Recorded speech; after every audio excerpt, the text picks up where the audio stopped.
Alexandria here. It is April 21st, 2016. You know, the real losers in this war on off-the-grid living are the people that are pushing these new regulations forward. It is a crisis in consciousness, and they are only hurting themselves.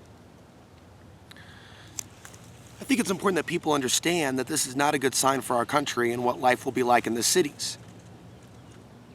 When people look the other way, when people's property rights are being violated and people are being pushed back in the city, what are these cities going to look like? And let's spend a few additional moments contemplating such a thought. Because that seems to be their model. Get them out of the country, they don't have septics, have them on a public street instead. Have them apply for welfare, have them be counted. No homeless person left behind. Yes, let's create a big federal program. You know, in Portland, you want to talk about big government on the local level, they're spending $40,000 for researchers to evaluate a homeless site. Springwater Corridor, it's a place that I've said before would be a great place to get out of the city in an emergency, and since that time it's actually turned into quite the homeless camp, one of many in the Portland area that is growing, not getting smaller. And so residents are concerned. So they're going to spend $40,000 to evaluate it. It's like rubbing the people's nose in the bullshit. Instead of that $40,000 actually going to perhaps finance an area, of course there's a lot of vacant lots out there, they could designate to put the homeless. Or to direct people that aren't, in a situation to pay $350 or $250 a month for an RV park. People with homes or tiny homes, people that don't want to handle, people that aren't on the streets, people that don't want to be in the urban areas, but they're in a situation where they're living out of their vehicle. So the city of Portland hasn't really done much on that level, and yet they have the guts to tell the taxpayers that they're going to just simply take more of their money to pretend to fix a problem. That's why activist Kif Davis out of Portland, Oregon, calls them poverty pimps, making money off the homeless. So from Portland, Oregon to the federal government to perhaps things going on locally, they have a number of social services buildings in one particular area in Alamosa. It seems that Alamosa's industries revolve around the hospital because people are getting sick, and perhaps the farming, pesticides and poisons may be contributing to that, perhaps other factors regarding water.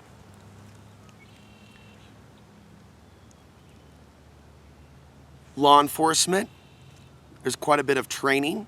When you have less jobs in society and more crimes, you have more demand for law enforcement and military and security and things of that nature. And so, you see that bubble, if you will, complex, if you will, industry. And then, of course, we have the welfare offices of a wide variety of kinds beyond what I'm familiar with. But apparently it's a big deal around here.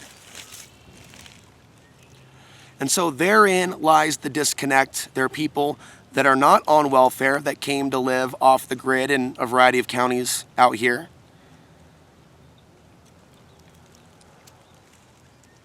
And the reality is there's a lot of people that are living on the grid that are locals that are already on welfare themselves.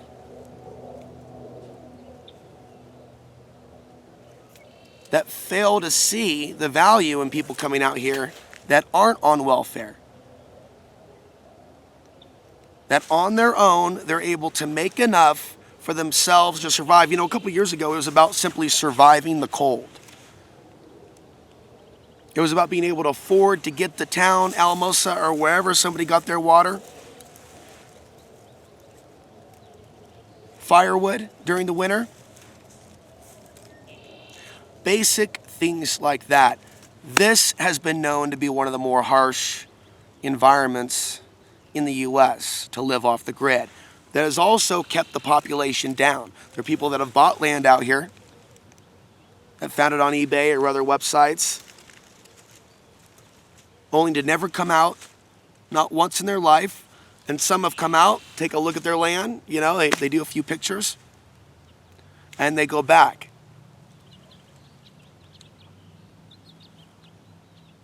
It is the minority that actually come, settle, and stay.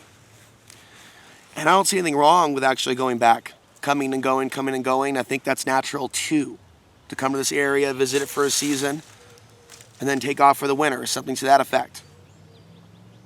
And so that's where we came from.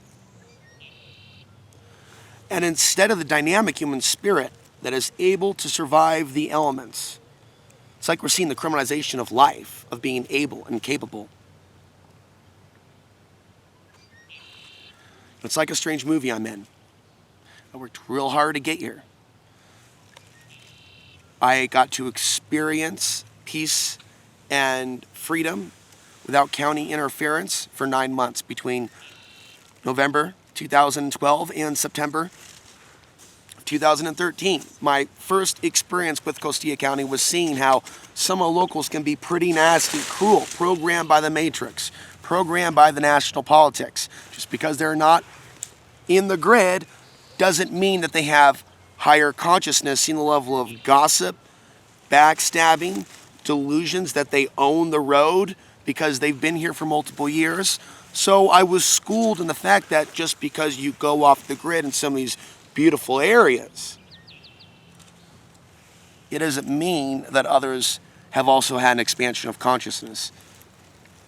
And some people that have been here their whole life, they look down upon what we're saying, our appreciation for nature, as to why we're here. It's as if they don't understand it. It's as if they don't share that same appreciation for nature. And I've said this before. What does it say about the self-esteem of the locals if they see people drawn to an area because of its beauty and then they attack them for that? I truly question if they also see and share the same beauty and love for nature. I think that they have a love for the idea of controlling water and controlling resources and having more natural resources than others, bragging about how many acres they have and putting someone down because they have nothing on a monetary level. That's what this sick American culture is programmed into people. And so they can be Hispanic, but that same aspect of our greedy culture that represents all races, that greedy consciousness and the Archon consciousness, I control this, thus I control you, because you are on our land grant reservation as our guest. That is the situation in Costilla County. And I will say their attorney down there, I speculate, and there's a reason why he stays out of the public spotlight. The less you say about whatever cards you're holding, the better from their perspective. So we've seen other locals and writers talk about the land grants and claim that they have ownership over the whole county, even though the county itself has been selling 5-acre plots for decades. The county themselves have remained fairly quiet on the issue. They're holding a card. And for whatever reason, no lawyer stepped up to the plate to challenge them on any level whatsoever. By the way, what happens with Costilla is up to the residents of Costilla County. I am not a resident of Costilla County. I have no interest any longer in residing in the near term. I mean, it would have to be, hopefully not years. But the county, on a micro governmental level, would have to be cleaned up. There would have to be new policy changes. There'd have to be different interactions between code enforcement and the residents. Very different than the type of interactions that are happening today. So it is up to the residents of Costilla County to break their generational programming, to hope that if you just remain quiet, everything will just fix itself. I sent a recent video. It was like they were bragging almost. of the lack of people that came to the county commissioner meeting. They actually said something about it in the Pueblo Chieftain. No one was there from the public, from the county, from the off-grid areas to speak against our proposals. So, we're moving forward with this. Put out a PCA concerning the Planning Commission for April 13th. I don't know of one person that went, and certainly there's no footage of it. So that's your Costilla County update. It's done. Vince Edwards is doing his own thing. I wish him luck with that. In bringing accountability to Costilla County. And this is a leaderless movement. I think that, we need to see other people step up to the plate, but it is and some people don't like the word resident, it is in the hands of those people that are currently dwelling and living within this place, this abstract place known as Costilla County. But go back and think of the consequences of this situation getting worse with more and more people being regulated back to the city. How is that good for anyone when you have all these people trying to park in a neighborhood where there's kids involved and people did spend a lot of money to live in some of those areas? We're talking hundreds of thousands of dollars. We're talking multi-million-dollar homes in some cases. And you have homeless showing up, parking their RV, perhaps other things going on, because when you're dealing with the homeless population, fortunately, a lot of people lump it all into one category. You have people that have lost their homes. You have people that are trying to go off-grid, that are having complications go off-grid because of land use codes, and so they're in a state of travel and mobility until they find a place that they can call home. You have people that are suffering from drug addiction in some cases, but it is a sign of a unconscious society, a crisis in consciousness, going back to that. When you have news reporters talk about the homeless and they're always showing you the picture of the syringe. They're always talking about the reports. That story in Portland, Oregon from KGW. RVers parking in Portland neighborhoods. So the haughty news reporter, who also reflects the gender warfare paradigm of the hot, juicy, sexy, attractive female being used to sell a product, sell a mill, or sell a story. Reporting now on a RV that's been parked way too long in a neighborhood. They're literally knocking on the RV. Now, of course, they use this RV as an example of other RVs in Portland, focusing on sewage dripping out of their tank, which was not emptied, and reports of drug addiction and activity. Do you know what address they walked up on in Portland? Those of you in Portland will get this, and you will understand why the media did this. It was the Rockwood neighborhood, 168th. That's always been dead center of gangbanger neighborhood. Like 10 years ago, there were reports of Mexican gangs walking around with baseball bats and them going at it in the street right off Stark.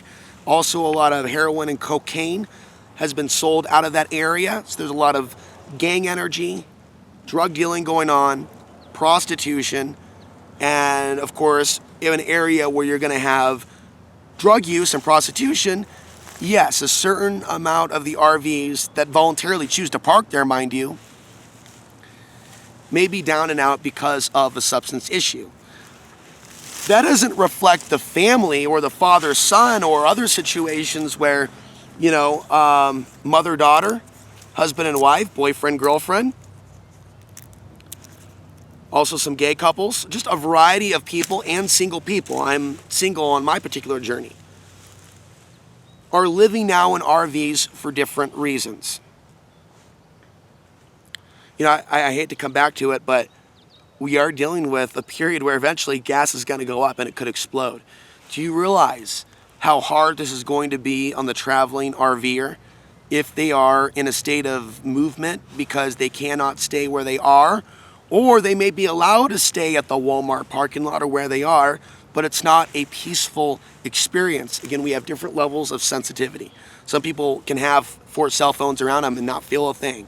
They think it's strange to talk about electromagnetic pollution, whereas I don't want to be surrounded by cell phones, cell phone towers, smart meters, So, I always try to opt to park in a more natural area,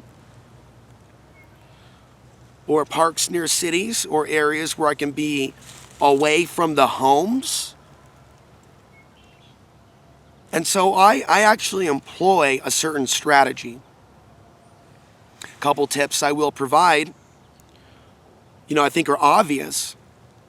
Don't park directly in front of someone's house. Be discreet when you're dumping your trash. Try not to hang out outside your RV. At the same time, people are surveilling your RV, and you can feel them surveilling your RV. Walk out every now and then just to let them know that you're not hiding anything. And people think different things when they look at me and my appearance, also depending on whether I shaved in the last week or not. Sometimes people are surprised to see a clean-cut, younger-looking male who looks sharp to some people. Others will just choose to see me as a bum. But some people look right at me or read my energy in whatever way they can, and they look away. Some people it's like when those cops came up to tell me to move my RV when my transmission went out in Alamosa about a month ago. They came up 3 deep. They were kind of banging on the door. When I came out, and they were like, "Get your hands out of your pocket," they were doing the whole, angry macho, "We're bigger than you, we're yelling at you, there's more of us than you, you gotta go" thing. But they just went away within a minute or two. There's so many stereotypes about the homeless. They could have been, assuming the worst. With their hand on their taser, maybe some long-haired, white guy that frightens them. Being that these were some pissed off Hispanic officers. Alamo says both white and Hispanic officers, and I think some black as well. But yeah, they had their mean face on. And, "Are you from here?" But they went away after a few minutes. Again, they were coming up expecting the worst. These RVers. Oh, the drug See, you have multiple issues going on within society. And instead of people actually looking at what is going on, where the job's going, where's the money going, what's happening to these cities, why is there more human trafficking? Why have the cartels and other groups gone more into heroin and other industries, which includes trafficking, since the legalization of marijuana? That's just like one spoke of hundreds of spokes that we can talk about. Oh, Intel, isn't there some sort of announcement and some other tech companies about a massive layoff coming? Hell, they're talking about robots replacing people at Wall Street, for crying out loud. That's right, big-time brokers, big-time gamers, Wall Street gamblers, let it ride. Think about all that being replaced by robots and having these massive firms just having AI run everything for them. See, there are people that are just out of touch. See, when they want to get in their car and go off the grid and just be left alone in a few years. "Oh, honey, don't worry about it. We already own our property. We're just going to show up." Or you're just going to go camping in that national forest and you're going to get that deer with your hunting rifle because the deer won't already be gone. "Oh, run, honey. The humans are coming. The humans are coming." Something's wrong. The grid's down. "Oh, no. The deer's just going to hang around and sacrifice themselves." Give me a fucking break. So there are people that are keeping their mouths shut about what is happening to other human beings right now, thinking that, oh no, they have enough for theirs, for them and theirs. And see, I keep coming down to this because this is, I'll say right now, the nature of why so many Americans are enslaved. It's all about them and their significant other, them getting their screw on. And really, that is the expression of the primal man and woman. It's nothing like there's anything wrong with romance and love, but when that is their only reality, what happens to a lot of people, they become complacent. And their reality is only their partner. And they choose to not be involved or not be aware because they're having personal cravings and needs met by that person at that moment. And it doesn't mean that there's something wrong with that sense of love. I felt that sense of compassion, love in brief spurts throughout my life. And perhaps I'll experience that again before I am gone. Although it has been a very, very long time. But in my opinion, and I just want people to contemplate this, it's far sexier, it's far romantic when you have courageous couples working together to affect change in this world. To where, yes, they have unity and they have love, and together they are a powerful spark. Zzz. And there's something about that. And actually, people like to watch the couple on YouTube where they're going back and forth and they're working in unity, because that's not normally seen. You don't normally see the male-female in harmony, expressing their divine masculine and feminine on YouTube, speaking together. Most people are living their lives for years on end with it all being about them, and in some ways it is straight up codependency.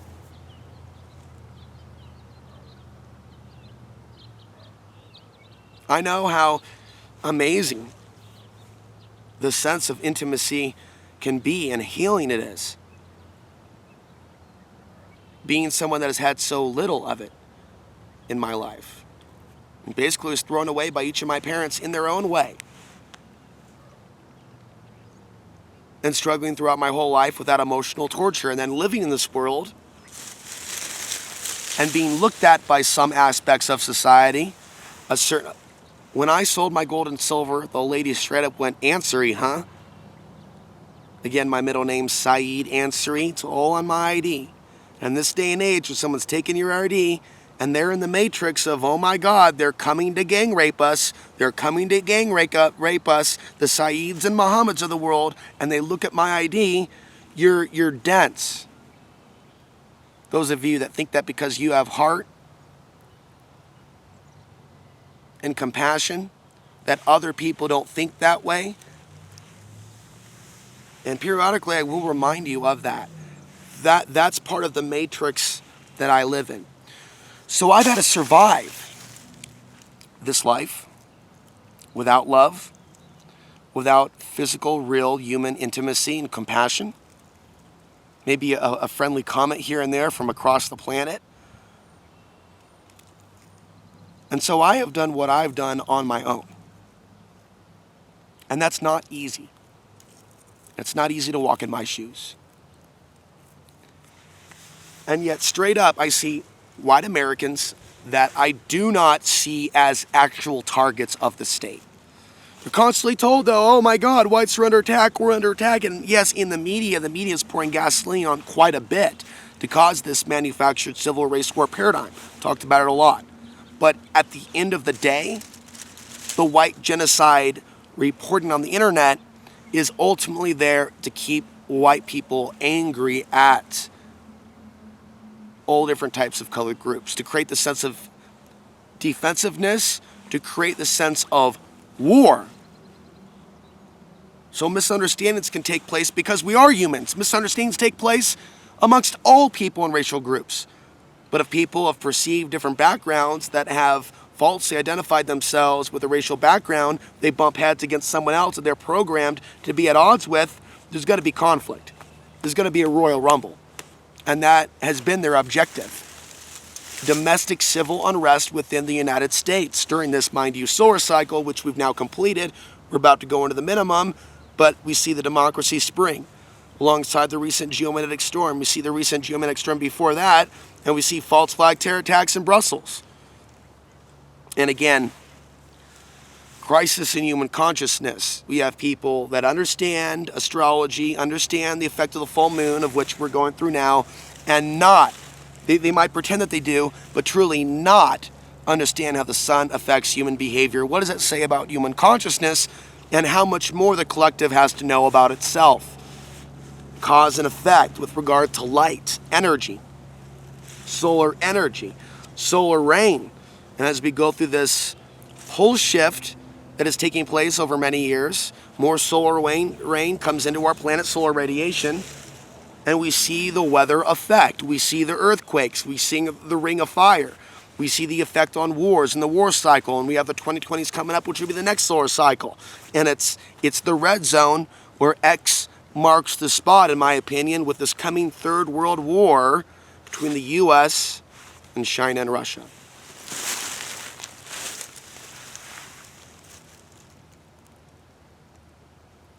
Tell you what, you can have your little hut out in the forest where it's just you and yours, and think that you won't be affected by those things coming down the wire. If anything, and I want the men to ponder this, living in your own private Idaho and Utah with just you and yours, the very fact that you have a hottie makes that something that could make your place a target during an actual situation where the shit has hit the fan. Depending on where you are, the more urban, the more dangerous. Bottom line. And I'm not just talking about a shit hitting the fan situation. I'm talking about civil unrest where people are just pissed off at other people based on what they've got and who they've got. I mean, we're already there. And so sometimes you read about the couple that's jumped by the gang. And sometimes you see what it looks like on YouTube in this very violent world where the violence will be televised.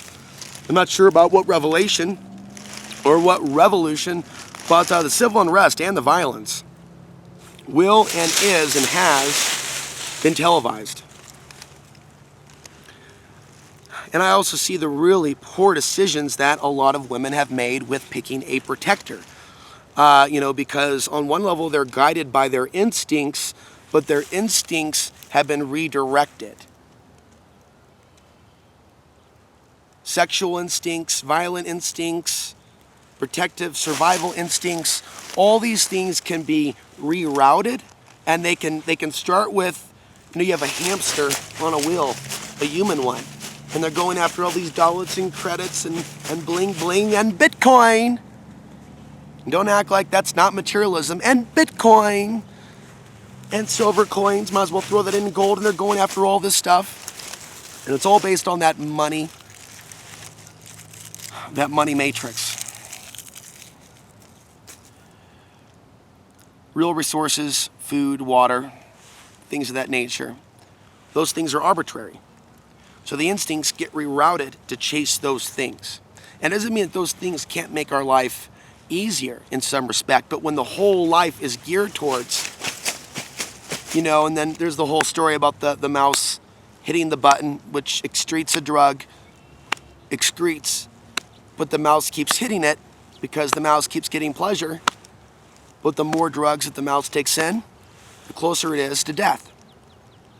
So in society, we have people hitting this button that are neglecting their spiritual side, and they're in this world of materialism, and they are slowly dying inside. And part of that in this generational programming is being silent about other people victimized and creating this counterfeit illusion of separation. Well, hey, you know what? I'm not affected by that. We have this world of universities and world of churches, do to your neighbor as you would have them do unto you, and people not understanding, well, wait a minute. What kind of a precedent does this set if counties can trespass on people's land, threaten them, stalk them, and basically push them back into the cities? Unless, of course, someone's going to park on BLM land. And right now, some people are surviving that way. Some people are surviving in the national forests. I hear there's a growing population of forest dwellers to the west of Denver up there. More people, more problems. Don't know what I could say there. More people, more problems. That is not necessarily a solution, and certainly not a safe one. And so, if you have someone that you're responsible for protecting, be a good researcher. Be able to see the writing on the wall. Don't be arrogant. Just don't think positive. And see you and your loved one protected. But be realistic. Be realistic. Is the area where you're setting up your high-dollar off-grid retreat, is there a risk of a forest fire? If there is a forest fire and you have to evacuate everything that you have in your 4x4, where are you going? Oh, you're just going to go over to this mountain. Have you scoped that spot out yet? Have you buried supplies there yet? Have you camped there for weeks on end and actually done the fishing itself? So I don't claim to be a survival expert or someone that's done all these things. I have enough common sense to be a survival consultant straight up. With the things that I've seen and the things that I've experienced, and the amount of years that I've been looking at this and seeing the mistakes that other people have made, it's like, look at the benefit. we can learn from the mistakes that we're making and others are making now that we know we have a few years left. And again, people are still always talking, oh no, it's coming next week, it's coming in September. Oh, it's coming in September. Oh, are you talking about September 2013? Or you mean September 2015? Oh. So it looks like my battery is dead. I'm going to wrap this up. I'm going to come back with more conversations on off-grid living, surviving America's war on off-grid living, this crisis in human consciousness, and so much more. Alex Answer here, sign off April 21st, 2016.